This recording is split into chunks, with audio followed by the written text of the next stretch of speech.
तो कल के लेक्चर में हम लोगों ने टाइप्स ऑफ फोर्सेस के बारे में पढ़ा था कि किसी भी फ्लोइंग फ्लूइड में कितने तरह के फोर्सेस होते हैं। ठीक है, तो इसमें देखिए इनर्शिया फोर्स होता है, विस्कस फोर्स होता है, ग्रेविटी फोर्स होता है, प्रेशर फोर्स होता है, सरफेस टेंशन होता है, इलास्टिक फोर्स होता है। ठीक है, कितने तरह के फोर्सेस आपके किसी भी उसमें होते हैं, किसी भी फ्लोइंग फ्लूइड में। हमने हर एक फोर्स के बारे में पढ़ा था कि हर एक फोर्स का क्या मतलब है। ठीक है, जैसे इनर्शिया फोर्स हो जाएगा product of mass into acceleration हो जाएगा। ठीक है, इसके बाद आपका ग्रेविटेशनल फोर्स आपका जो है विस्कस फोर्स है, product of shear stress due to viscosity. ठीक है, शियर स्ट्रेस और विस्कोसिटी का जो प्रोडक्ट होगा एंड सरफेस टेंशन, वो आपका विस्कस फोर्स कहलाएगा। ग्रेविटी फोर्स में आपका मास और एक्सीलरेशन ड्यू टू ग्रेविटी होगा। ठीक है, फिर आपका प्रेशर फोर्स आएगा और ये बराबर होगा आपका प्रेशर इंटेंसिटी और cross sectional area of the flowing fluid के। ठीक है, सरफेस टेंशन फोर्स होता है आपका product of surface tension and length of the surface of flowing fluid. ठीक है, सरफेस टेंशन का प्रोडक्ट होगा लेंथ ऑफ द सरफेस का। ठीक, इलास्टिक फोर्स का मतलब होगा elastic stress into area of the moving fluid. तो इतने तरह के फोर्सेस होते हैं। इनर्शिया Fi से लिखते हैं, विस्कस Fv से लिखते हैं, ग्रेविटी Fg से लिखते हैं, प्रेशर फोर्स Fp से लिखते हैं, सरफेस टेंशन Fs से लिखते हैं। ठीक है,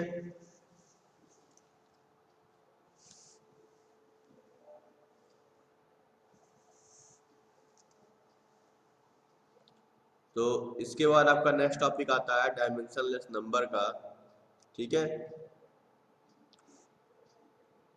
तो डायमेंशनलेस नंबर हम लोग निकालते कैसे हैं कि सिंपल हम लोग फोर्स अपॉन फोर्स लेके चलते हैं, जिसमें न्यूमरेटर में आपका इनर्शिया फोर्स रहता है। ठीक है, तो डायमेंशनलेस नंबर निकाला कैसे जाता है कि हम क्या करेंगे कि इनर्शिया फोर्स होगा यानी Fi को विस्कस फोर्स से डिवाइड करेंगे, ग्रेविटी से डिवाइड कर सकते हैं, प्रेशर से डिवाइड कर सकते हैं, सरफेस टेंशन फोर्स से डिवाइड कर सकते हैं, या इलास्टिक फोर्स से। यानी न्यूमरेटर में आपका इनर्शिया फोर्स रहेगा और डिनोमिनेटर में आपका डिपेंडिंग अपॉन द रिक्वायरमेंट किससे क्या आपका डिनोट करेंगे, उससे आपका ये चीज निकल के आएगा।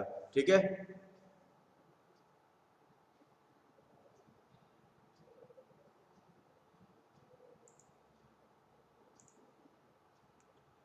फिर अब आते हैं इसमें कि जो डायमेंशनलेस नंबर होते हैं वो कौन कौन से होते हैं, जिसमें एक दो मैंने आपको बताया हुआ पहले लेक्चर्स में।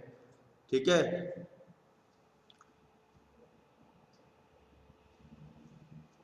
यहाँ पे क्या होता है आपका कि जो डायमेंशंस होते हैं हम लोग सिंपल फोर्स अपॉन फोर्स लेके चलते हैं, इसलिए हम लोग उनको डायमेंशनलेस कहा जाता है। ठीक है,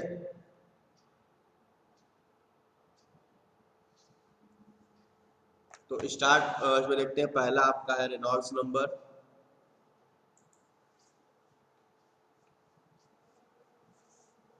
ठीक है, तो रेनॉल्ड नंबर में आपका क्या आएगा, सिंपल अगर बात करें तो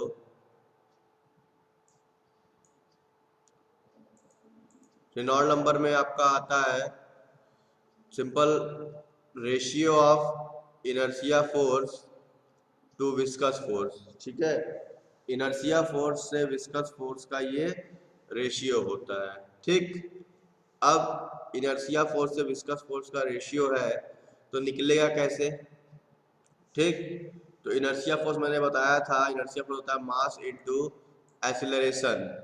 तो मास यानी आपका हो गया m, तो डेंसिटी बराबर मास इनटू वॉल्यूम होता है, सॉरी मास अपॉन वॉल्यूम होगा, तो मास बराबर डेंसिटी इनटू वॉल्यूम हो जाएगा। ठीक है, तो मास बराबर आपका हो गया डेंसिटी इनटू वॉल्यूम। ठीक, एक्सेलरेशन क्या होगा, वेलोसिटी अपॉन टाइम, तो density into volume into velocity upon time. इसको रीअरेंज करते हैं तो वॉल्यूम अपॉन टाइम अलग कर लेंगे तो ये आपका डिस्चार्ज काम करेगा। ठीक है, वॉल्यूम पर यूनिट टाइम होता है क्यू। ठीक है, तो क्यू बराबर होता है क्या, एरिया इंटू वेलोसिटी, तो density into area into velocity और इंटू वेलोसिटी v है, तो ये होता है रो ए वी स्क्वायर। तो ये होता है inertia force rho A V square. ठीक। सिमिलरली जो आपका विस्कस फोर्स है, ठीक है, वो आपका होता है shear stress into area. Shear stress into area आपका होता है, तो ये होता है टाउ इनटू ए। ठीक। तो इनर्शिया फोर्स हो गया rho A B square, viscous force हो गया टाउ इंटू ए, और टाउ बराबर होता है mu d u upon d y into a. ठीक है। और वेलोसिटी v है, डी वाई लेंथ हो जाता है। ठीक। तो d u upon d y यानी वेलोसिटी अपॉन लेंथ की बात करें तो v बाई एल हो जाएगा। ठीक है। और जब इसको रख के सॉल्व करेंगे हम लोग तो हमारे नॉन नंबर निकल के आता है रो वी डी बाई म्यू। ठीक है, जो आप लोग को पढ़ाया था मैंने वी डी बाई न्यू या रो वी डी बाई म्यू, ये होता है आपका रेनॉल्ड्स नंबर का फॉर्मूला। ठीक है। तो ये होता है पहला डायमेंशनलेस नंबर। आपको इसमें याद क्या रखना है, एक तो ये फॉर्मूला क्या होगा, R equal to rho V D by mu या वी डी बवान न्यू। न्यू है काइनेमेटिक विस्कोसिटी और म्यू है आपका डायनेमिक विस्कोसिटी। तो न्यू बराबर होता है म्यू बाई रो, तो यही म्यू बाई रो यहाँ से क्या होता है हट जाता है, तो यहाँ आता है वी डी अपॉन न्यू आ जाता है आपका। ठीक है। तो इसमें सबसे मेन ये है कि किसका रेशियो होगा, तो आपका जो रेनॉल्ड नंबर होता है वो रेशियो होता है inertia force to viscous force का। ठीक है। इनर्शिया फोर्स और विस्कस फोर्स का ये रेशियो होता है। ठीक।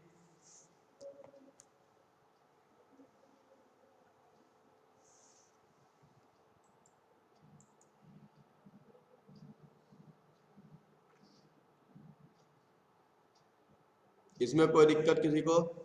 आई थिंक ये क्लियर होगा रेनॉल्ड नंबर। फिर इसके बाद आते हैं नेक्स्ट टॉपिक आपका है फ्रॉड नंबर। इसी में अगला नंबर जो आपका है वो है आपका फ्रॉड नंबर। तो रेनॉल्ड नंबर में आप याद रखिएगा कि इनर्शिया टू विस्कस फोर्स का रेशियो होता है और उसका फार्मूला जो निकल के आता है R equal to rho V D by mu निकल के आता है। ठीक है।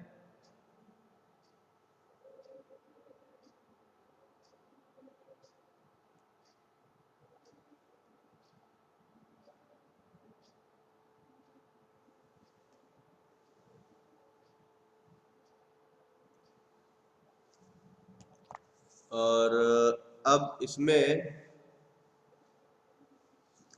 नेक्स्ट आपका है फ्रॉड नंबर। ठीक है। तो फ्रॉड नंबर का क्या डिफिनेशन होता है, it is defined as the ratio of square root ratio लेते हैं, यानी इसमें अंडर रूट लेते हैं, तो square root ratio of inertia force of flowing fluid to the gravity force.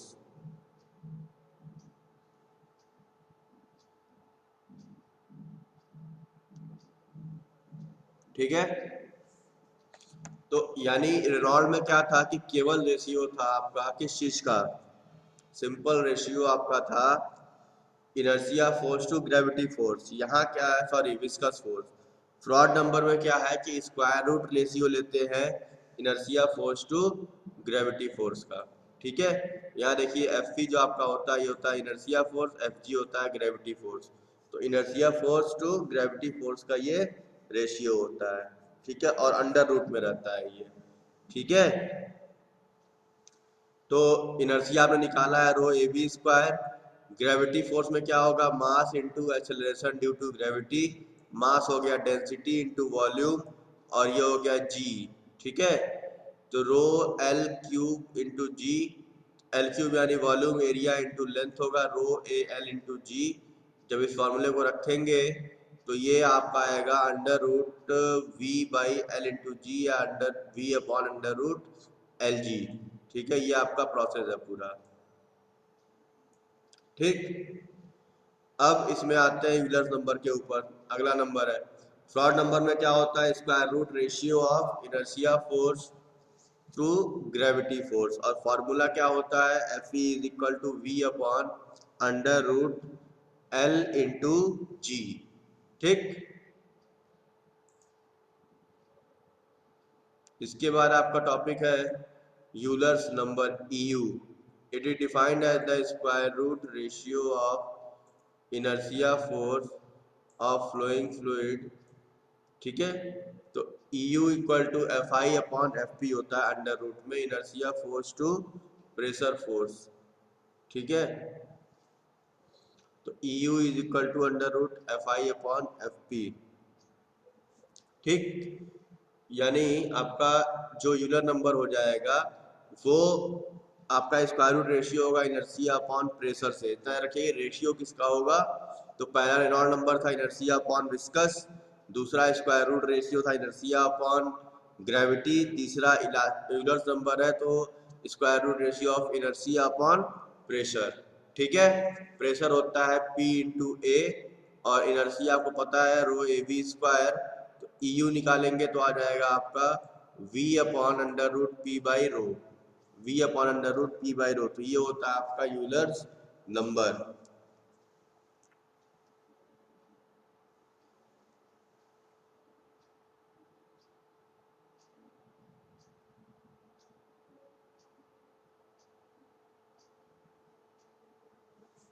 ठीक है। अब इसके बाद आपका नेक्स्ट है वेबर नंबर। ठीक। नेक्स्ट आपका है वेबर नंबर।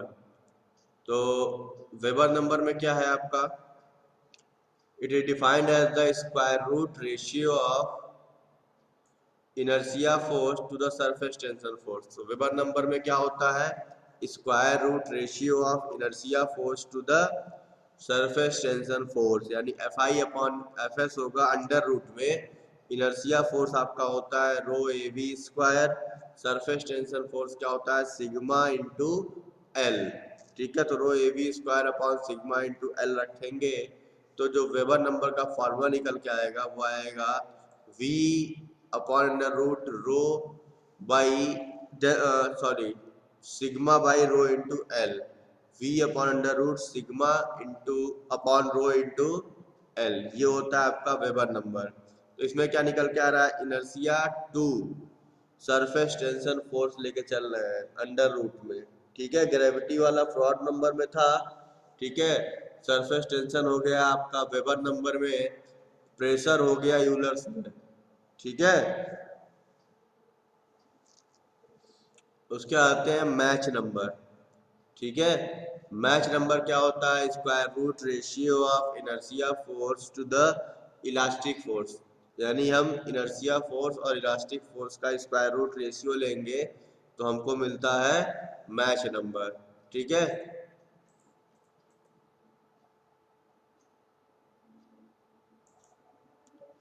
तो ये आपका मैच नंबर है square root of inertia force to elastic force. अब इसमें अगर बात करते हैं तो इनर्शिया तो रो ए वी स्क्वायर आपने निकाला है, इलास्टिक फोर्स होता है elastic stress into area. Elastic stress के मान लेते हैं तो के इंटू ए हो जाएगा यानी के इंटू एरिया, यानी एरिया का डायमेंशन होता है एल स्क्वायर। ठीक। तो rho A V square upon के इंटू एल स्क्वायर रख के सॉल्व करेंगे तो V अपॉन अंडर रूट के बाई रो आएगा, V अपॉन अंडर रूट के बाई रो निकलेगा किसका, मैच नंबर का फॉर्मूला। तो के बाई रो को हम लोग अंडर रूट के बाई रो को C मान लेते हैं। C क्या है, velocity of sound in the fluid. ठीक। तो M बराबर होता है V upon C। Match number जो इसका निकल के आएगा वो होता है velocity upon velocity of sound in the fluid. ठीक है। तो ये आपके डायमेंशनलेस नंबर थे 5। ठीक है। आप लोग एक काम करिए इन पांचों का पॉइंट नोट डाउन कर लीजिए कि क्या एक नंबर होता है, ठीक है, कौन सा डायमेंशनलेस नंबर का फार्मूला क्या है और रेशियो क्या है, इतना लिख लीजिए इसको सभी लोग।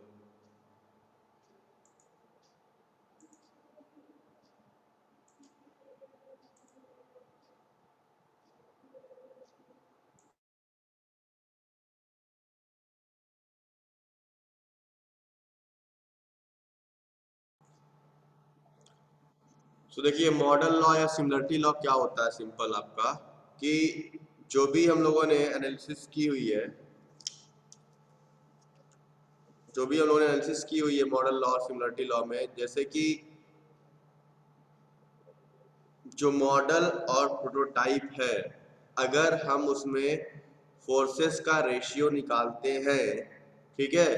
जैसे मान लीजिए हम लोग inertia force of model prototype करके देखते थे, वैसे ही हम लोग क्या करेंगे कि डायमेंशनलेस रेशियोज का हम लोग नंबर निकालेंगे, ठीक है। यानी कि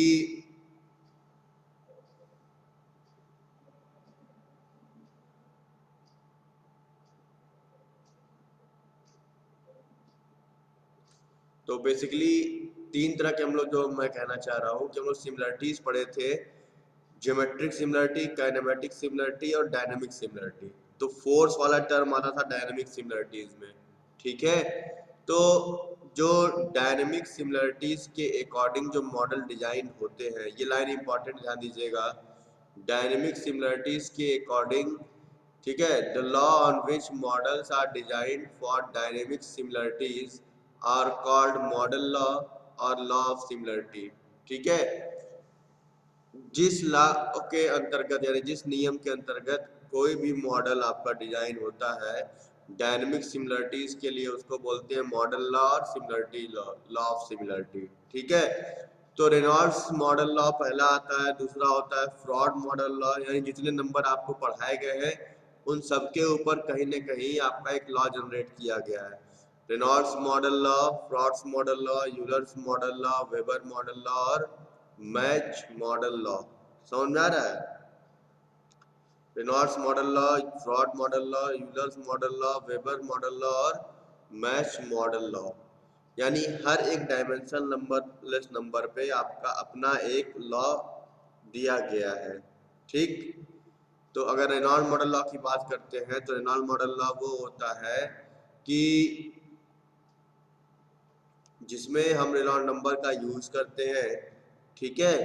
तो इसमें क्या होता है कि जो Reynold number of the model, यानी जो मॉडल है किसी भी स्ट्रक्चर का छोटा या बड़ा प्रारूप, उसका रेनॉल्ड नंबर जो होगा वो बराबर होगा किसी प्रोटोटाइप के रेनॉल्ड नंबर के बराबर, ठीक है। यानी जैसे आपने कोई हाइड्रोलिक डैम बनाया है तो डैम का जो मॉडल होगा अगर उसका रेनॉल्ड नंबर निकाला जाए उसके डायमेंशन के अकॉर्डिंग, तो वो बराबर होगा किसी भी एक्चुअल प्रैक्टिस में जो प्रोटोटाइप बनाया गया होगा उसके रेनॉल्ड नंबर के बराबर होगा, ठीक है।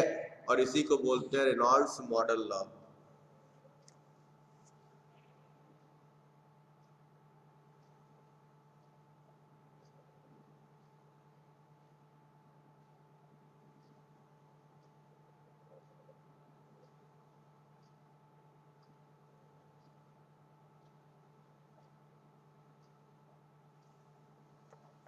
ठीक, इसी तरीके से फ्रॉड नंबर में आपका जो फ्रॉड नंबर्स होते हैं मॉडल प्रोटोटाइप के वो सेम होंगे, तो उनको बोला जाता है फ्रॉड मॉडल लॉ।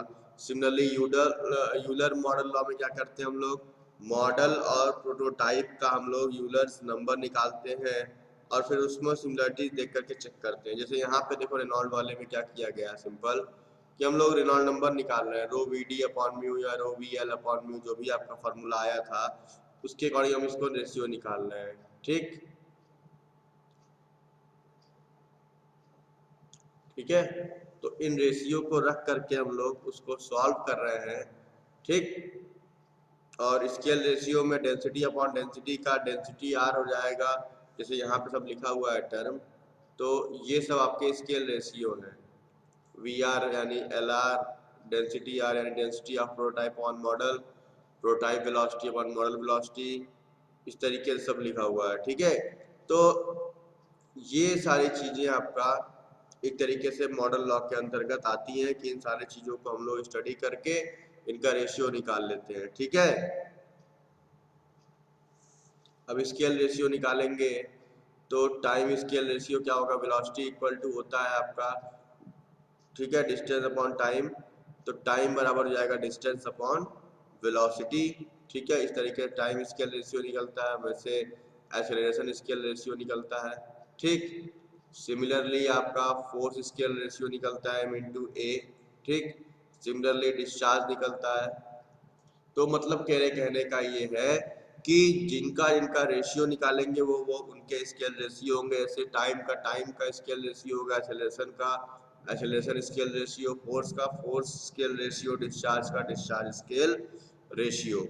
ठीक है, यानी सिंपल मतलब क्या है कि जो भी रेशियो होगा बराबर होगा आपका prototype upon model. Discharge of prototype upon discharge of model is equal to called as discharge ratio. ठीक, similarly the velocity of the prototype upon velocity of model is equal to VR, that is the velocity ratio। ठीक, इस तरीके से हम इसको define करते हैं। तो रेनॉल्ड्स मॉडल लॉ जैसे होता है तो यहाँ रेनॉल्ड नंबर यूज होता है, जहाँ पे जिस मॉडल लॉ के बारे में पूछेगा, जैसे फ्रॉड नंबर तो fraud model law, Euler's number Euler model law, weber number weber model law, match number match model law. ठीक है, तो यानी उस नंबर का हम प्रोटोटाइप और मॉडल के बीच का रेशियो निकाल करके यूज करते हैं कि वो फार्मूला उसका तरीके से बन जाता है। तो ये कुछ आपके मॉडल एनालिसिस के टॉपिक थे, जिसमें कि आपका मॉडल एनालिसिस में हम लोगों ने ज्योमेट्रिक काइनेमेटिक सिमिलरिटीज को देखा, फिर आपका फोर्सेस कितने होते हैं, डायमेंशनलेस नंबर क्या होता है और मॉडल लॉ क्या होता है। तो ये टॉपिक यहाँ पे आपका खत्म होता है। ठीक है, नेक्स्ट लेक्चर में इसके बाद का स्टार्ट करते हैं। तो थैंक यू क्लास।